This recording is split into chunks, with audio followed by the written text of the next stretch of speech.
Hello and welcome to TSB Means Business, a program brought to you by the Savings Bank. My name is Allie Houghton and I will be your host of today's program. Joining me today are Pete Johnston, Senior Vice President and Senior Commercial Banking Officer, Ed Fitzgerald, Vice President and Commercial Banking Officer, and Erin Calvo-Bacci, owner of Bacci Chocolate Design, Inc., DBA CB Stuffers. Thank you all for joining me today. Thank you for having us. me. So today we're going to talk about small business and the challenges that they've faced with the pandemic and the supply chain and how that's being handled in the current business environment. And our guest is local entrepreneur Erin Calvo-Bacci, who owns and operates a vibrant wholesale confections manufacturing business, Bacci Chocolate Designs, Inc., DBA CB Stuffers, which also has an online presence. Erin, could you please tell us a little bit about highlights of your business, how many years you've been in business? Sure. Well, thank you so much for having me. I appreciate this opportunity to speak about our business. So what's different about us is we actually started as the Chocolate Truffle back in 2003. I took over the Chocolate Truffle. And at that time, I had a 2-year-old and a 1-year-old, and we actually took over just before Thanksgiving. So it was a baptism by fire. It was the best diet ever.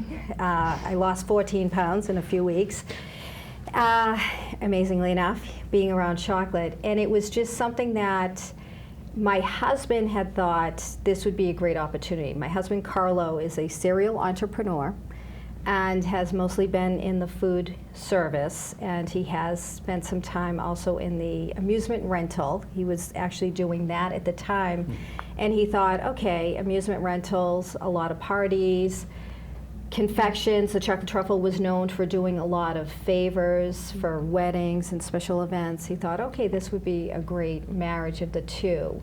And unfortunately, the location in Woburn was really not conducive. No foot traffic. It was, we were selling upwards of like 10 plus different vendors. We were not, the Chocolate Truffle was not the manufacturer. So that's really where the idea for being the manufacturer that we are now came from. It was something that I really wanted and knew that it would be important, because my background is in branding and business development, that I said, okay, for us to really have longevity, we need to have better controls. So it was 2006, we moved the Chocolate Truffle over to Reading, which it's still located there, even though we don't own it anymore. We sold that off in 2015. And 2006, we did a soft launch of the manufacturing, and it was really 2007 was the major launch, just as we had our third child. So I joke and say that the business is my third child, and my third child's actually my fourth. How did you see like the evolution of going from that retail to the manufacturing, and what was the big difference between the two for you? So I serve on the board of the Retail Association of Massachusetts, and then the Small Business Steering Committee with the National Retail Federation. So I've been really active as a business advocate, and I could see all the challenges that we were being faced with in the industry, from retail, from confectionery. So I had actually been involved in working on trying to change the sugar tax and things that really affect the cost of us and our business, because mostly everything is imported for us. So I knew we had to really be the manufacturer and cut out the middleman, because our costs are just constantly going up. We're dealing in commodities, and so I knew it would also alleviate the minimums that we needed to make. So when we're buying from other manufacturers, we have to reach certain minimums. So oftentimes we're buying a lot that we may not need. And at the time, the Chocolate Truffle did grow to 3 different retail stores, and then we had scaled back. So it was we were manufacturing, it was a lot easier for us to say, okay, today I need, and then we could work on it. So it was all about control. because it's always about control. Yeah. Yeah. How has business changed for you over the past few years with everything that's been going on in the world? So it's, as I had mentioned, I am an advocate, so I'm constantly aware and following what are the challenges, and everything from the border adjustment tax and the sugar tax and just tariffs. It's our goal is we're always trying to be sustainable. We really are a small family business. My husband has overseen the production of the business, and our daughters have been involved, and we had just made the decision that we wanted to be able to utilize local as often as we could.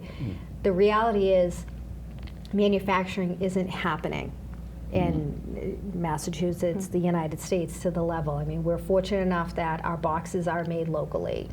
Our plastic bags for the peanut butter cups are made locally, but everything else is coming in. So a lot of what we think about constantly is how do we change? So it went from the peanut butter cup. When the first iteration, it was a gold label. It was a special card that was made. It was a certain bag. So we've made different iterations to change it, to which we're trying to bring it all and make less separate pieces. So really a lot of the emergence of our business aren't things that everyone else would necessarily see, or the evolution of our business. It's us doing it day to day and making the changes, like having certain cases made that hold all our peanut butter cups. We really focused on getting away from buying packing material. We actually are, like I said, we try to be sustainable.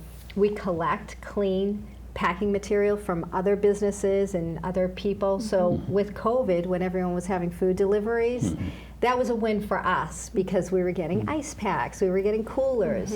So it's always about how do we stay focused within the community and try to keep our costs down. And then with the manufacturing, it was how are we reaching these other businesses? So with COVID, trade shows weren't happening. So luckily technology is what it is, and there were so many other online platforms that launched. So trade show type platforms, and that's what we've gotten onto. So as much as I love going to trade shows and love participating, that's another piece that I don't think we will be part of anymore. And it's then from the spin-off of having an online retail was really, and getting away from the brick and mortar was the biggest change for us. Who would have thought that the idea of a virtual trade show, and part of the idea of a trade show is to actually go someplace, you know, but to do it virtually makes a lot of sense, and that's one thing I think we've learned through past couple of years is how to leverage technology to our benefit. Yes. You know, it can be a blessing and a curse, but in this particular instance, it seems like it's been a blessing for you. So it has, and like I said, I loved going to New York. I loved going to Chicago, but there are also the expenses in that you have to think about when you're going. So we're able to not have that expense. And be able to connect with people, and really for us, selling into other specialty stores nationally, we do have a national brand. Other people are buying the item and then they're finding it, and then with the launch of these online platforms, we're able to get our name out there for a fraction of the cost of what participating in a trade show was in the past. Yeah. Did you feel like with those online options that were now available to you, you could reach people that you've never reached before? Absolutely. So because of COVID, a lot of people pivoted. We all had a pivot. A lot of people reinvented themselves and launched online businesses. So that has certainly helped us. Even people who had established businesses who decided, okay, let me add something else. Like I had mentioned earlier, food is essential. So chocolate is essential, of course. Of course. And we were able to work with people who had a clothing business, but now they said, gee, people can't get out to the local store and get what they crave and what they want. So if I offer it, it just becomes another opportunity for a sale. And that's really where where in the past we would have questioned some of these accounts thinking, okay, you're a clothing boutique, why would you have chocolate? Now, if you're selling online, it really doesn't matter. People are selling a lot more and just trying to reach the customer where they are in their home. Yeah, absolutely. We've all been aware of the labor shortages that have been going on in all the industries across the U.S. and across the world. How has that affected your business? It is a challenge. We continuously do more with less. During COVID, the blessing was our daughters did online school at the factory, so it was perfect. They could work in between classes. And we just haven't been able to rally since and get our staff up to the numbers. And we're running a factory, and we're a very successful factory that's busy year-round. We're running with the employment staff that I would have had in a retail store. So I have 2 high school students and then a co-op student, and then I have a main person and 2 other people that work under him. So we're, like I said, we're at a fraction.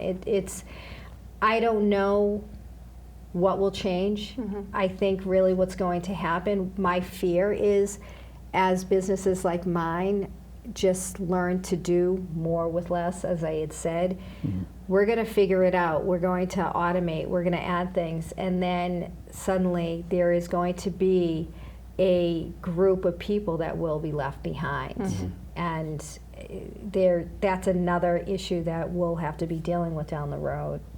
What a great idea to incorporate having your kids help out in the business while they were doing the online schooling, because I know so many kids were suffering from the lack of interaction because they were doing things in their home.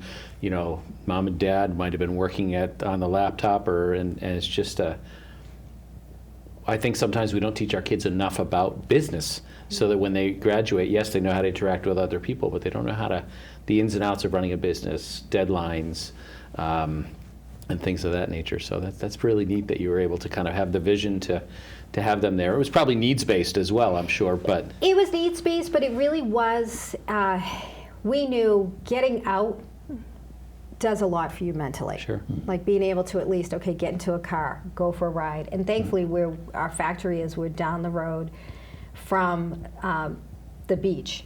So you could take a ride, breathe in some fresh air, see the waves, go back to work. You could take a walk, you could go for a run. And kids are really great, and something that I've always believed in. You know, I remember when being a child and working myself, you have ideas, and we really need to tap into children. Kids are the ones who know TikTok.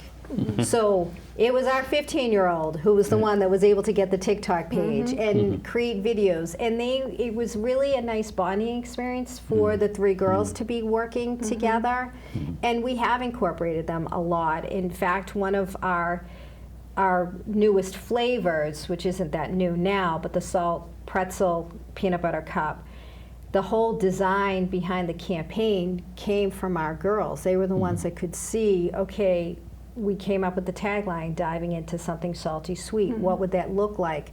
So it is nice that we have really empowered them to be part, because the other piece for our company is we do mentor, and what we try to get the students especially to understand is they have a voice. And a perfect example is the other day, one of our students had made a suggestion, and I asked her, okay, why do you say that? And she just looked at me, and I could see the whole body language was, oh, I guess I made a mistake. And I said, no, I need you to own what you just said. Tell me why, because in the future, you're going to be in a room. You're going to make a suggestion, and someone might shoot it down. You need to own it. And you need to be able to tell me why you think this is a great decision. So this way you have all the confidence. And that's something we've done with our girls. And I do really treat managing in the factory just like parenting. Yeah. You talked about with an online business, there's obviously a lot of shipping costs and all of that. How has the rise in those costs really affected your business? There are many days that we look at the item that was ordered, package it up, and say, and we just lost money on that one. Yeah. Because- Cost you more to ship it than it did to make it. It's the cost of shipping, they're out of control. And especially going to residential areas, because we are shipping all over. And if things that, we're so fortunate where we are because we are such a busy area. We're a suburb of Boston, things that we take for granted when you're going to these rural areas. It's going to cost that much more because they're not going to have as many deliveries. They may have just a community post office to which all packages would go to. So things that we never really thought about, we have had to think about now. When we're shipping for our wholesale customers, they're paying for the shipping, and we're trying to work with them as best as we can because we do know it's costly. We're trying to encourage them to order, make it really worth their while and what they're shipping. But for the customers that are ordering online, like I said, sometimes I'm just losing money. But because we are the manufacturer, it's just part of our profits, so it's not Hopefully the you're building the worst. brand. And, Yes. Yeah, we have, out of COVID, we've definitely secured repeat customers. Yeah. With the supply chain issues, you had talked about earlier how you're packing supplies and stuff, you're really trying to be sustainable and where you're getting those from, and that really helped you with supply chain issues. But have you seen a problem as far as chocolate, sugar, anything like that? Oh yeah, chocolate. I actually just got off the phone with one of our suppliers. The machine they use to make the milk chocolate is down and most likely won't be up until June. So when we talk about employment shortages and issues, the other piece to this is technicians. So I have a piece of equipment, a sealing machine, that went down yesterday. I called to get tech support to try to fix it, and actually my 15-year-old was at the factory yesterday, and she's very, very, very technically savvy. We couldn't get a technician to even help walk us through it. So when we hear these things, we know that it's problematic because there aren't even the people who can fix the equipment. So there's that. The cup that actually holds the peanut butter cup, that's manufactured in Italy.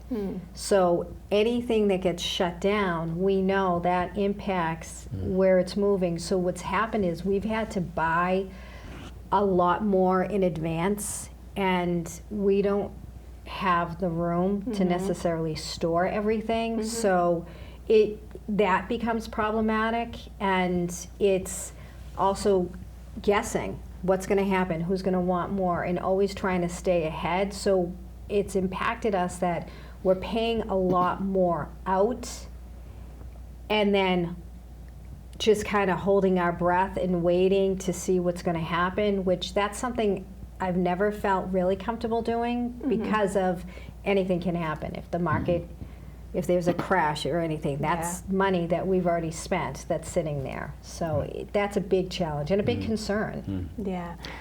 Erin, have you lost any of your sources throughout the last couple of years? Has everyone managed through? It's not losing as much as people get bought. That's what's happened, and then it's almost as if someone buys because they want to eliminate someone. And chocolate is not grown in the United States. It's challenging in that you have to control where it's coming from and what the whole volatility of these other parts of the world are like. There's that. And then it's also becoming that who wants to grow chocolate now? So just as we're not getting the employees that we need, the younger people, we're not able to actually groom them. chocolate farmers are having an issue with being able to groom the next generation. So that's also causing the issues of it's just not being picked. So we are losing, yes, to answer your question, and the benefit of us being the size that we are, we're able to buy a lot more. It's going to impact, and it has started to impact the smaller people. So sometimes we're able to help other smaller people if they need it. We can then sell some of our product that we have to them. But it is, it's always interesting to open up the email daily and say, okay, what's going to happen today? What am I faced with? I mean, I would think growing chocolate would be something everybody would want to do. But I guess it's pretty labor intensive, isn't it? It is labor intensive, and the yields are not as high. So in areas that they found rubber is better. What's going to happen? What are you going to do? You're going to shift. Right. Just the same as we we shifted from a brick and mortar to an online for various reasons. That's what people constantly have to do. You just always have to be ahead of it. Yeah, yeah. I know I've seen over the past 2 years with the pandemic, especially small businesses, they've really utilized social media to grow. And with TikTok and everybody sitting at home watching TikTok when they were quarantined, some of these small businesses have really exploded because of this social media presence. How do you feel social media has helped you? Social media certainly helps because people will share that they bought something, put the word out, and be able to capture a picture, show us what they just ate. So it's always fun because it's the creative side, and it really works best because it's not us pushing it. It works best when it's other people that are sharing what they had, or even the stores that we sell into, how they take a picture and show, or the display.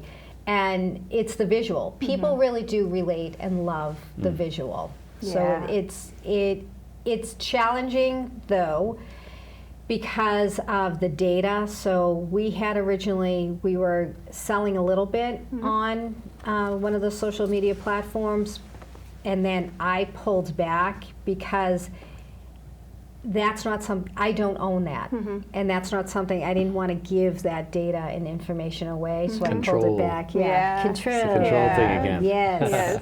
Well, I don't want to give, and it really came down to, I didn't want someone else to have all of my data, and that was something also as a business.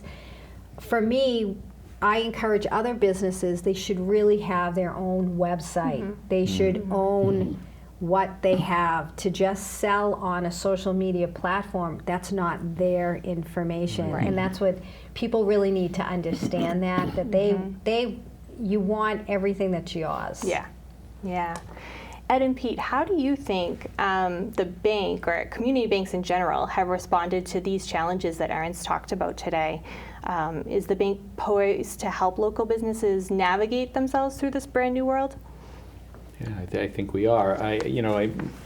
I'm proud to work for a community bank, for a bank that is based in a community that helps local businesses, that hear stories like Erin's. They're all a little different, and frankly, that I don't want to speak for Ed, but it certainly gets my juices flowing when I hear the stories of how businesses are evolving and changing. And our job is then to take the resources that we have at our disposal and put those out there. Making loans to businesses like this, and doing cash management services, having a retail presence so that they can come in and do what they need to do with their cash and checks. All of those things are just the lifeblood of what we do. So in the same way that Erin's business has evolved over the past 20 or so years, our business has certainly evolved quite a bit in the time that Ed and I have been connected with the savings bank and just in banking. Yeah, and some of what you were saying, Erin, about having the technology that is available and so forth. The nature of our business has become more technologically oriented, and people want on-demand service, and it's just like you were talking about, an online platform so that people can shop 24/7. People need to be able to bank and transfer money and do things like that on a doesn't matter whether it's Saturday afternoon, Sunday afternoon, or in the middle of the night, because that's when they thought of it. So that all is sort of changed the complexion of things.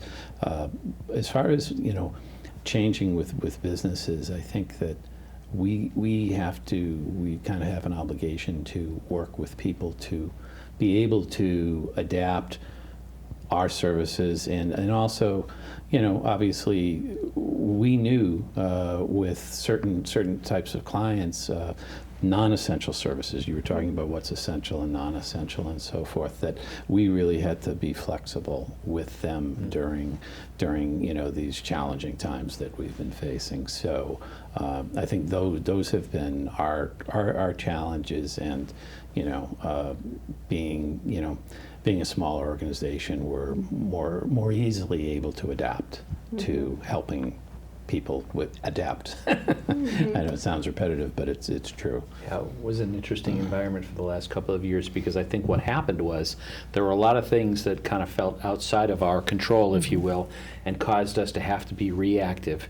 And what it did was it made all of us who, normally, I like to think as bankers that we're proactive. Like, we're thinking about the next thing. We're thinking about what's down the pike. But part of being proactive is about being reactive. Our business is evolving in the same way as your business has evolved. Used to talk about 30 years ago, if you were a lender like we are, you talked about a mature company and how a mature company had a product, they put it out to market, they controlled a certain segment of the market, hopefully it grew, and they just kept doing that. That's not the business model anymore, because if you do that, if you're not evolving, you will die. And I think the same can be said for banking. This is, the banks that we work for in a community bank are not your grandfather or grandmother's bank. It's just a different environment. And so we've had to evolve with it, and it's I think it's been fun. It has its challenges.